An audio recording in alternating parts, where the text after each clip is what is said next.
L'Indre-et-Loire toujours placé en vigilance orange canicule jusqu'à demain matin 6 h. Aujourd'hui, les températures ont atteint les 38 degrés en Touraine, 38 relevés à 17 h dans le Lochois ou dans le Chinonnais, plus de 37 à Château-Renaud et 36,8 à Tours. Retour sur une journée de canicule. Chantier à l'arrêt ou au ralenti, des rues à Tours quasi désertées. Aujourd'hui en Touraine, tous les moyens étaient bons pour fuir le soleil. À la plage de Savonnières ce midi, une fois n'est pas coutume, ce sont les endroits à l'ombre qui étaient privilégiés. Petit pique-nique dans la glacière, petite baignade et petite sieste sur le petit matelas gonflable tranquillement. Très agréable. Peut-être presque un peu trop chaud, mais on va pas se plaindre.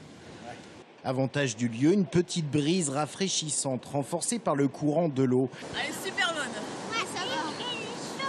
Mais avec ces températures, difficile de résister à l'envie de piquer une tête. On va à l'eau régulièrement, on boit beaucoup, on mange des fruits, on se mouille les cheveux beaucoup aussi, et on se remet régulièrement à l'ombre.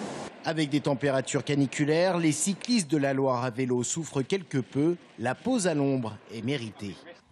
Hier, on a roulé jusqu'à 6 h du soir, au moment où il faisait le plus chaud. On ne va pas refaire la même erreur.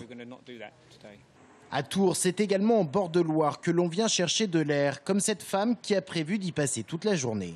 J'habite en appartement et dans l'appartement, même tout fermé, on arrive à plus de 30 degrés, voire 35.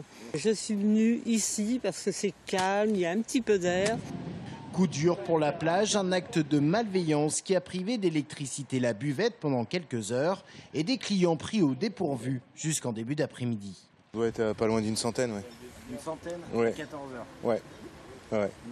On avait déjà une trentaine de personnes pour midi qu'on n'a pas pu servir.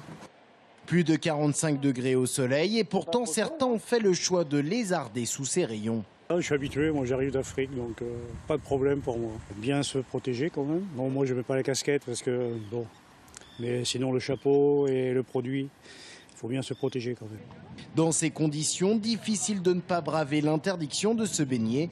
Retour à la normale prévue demain.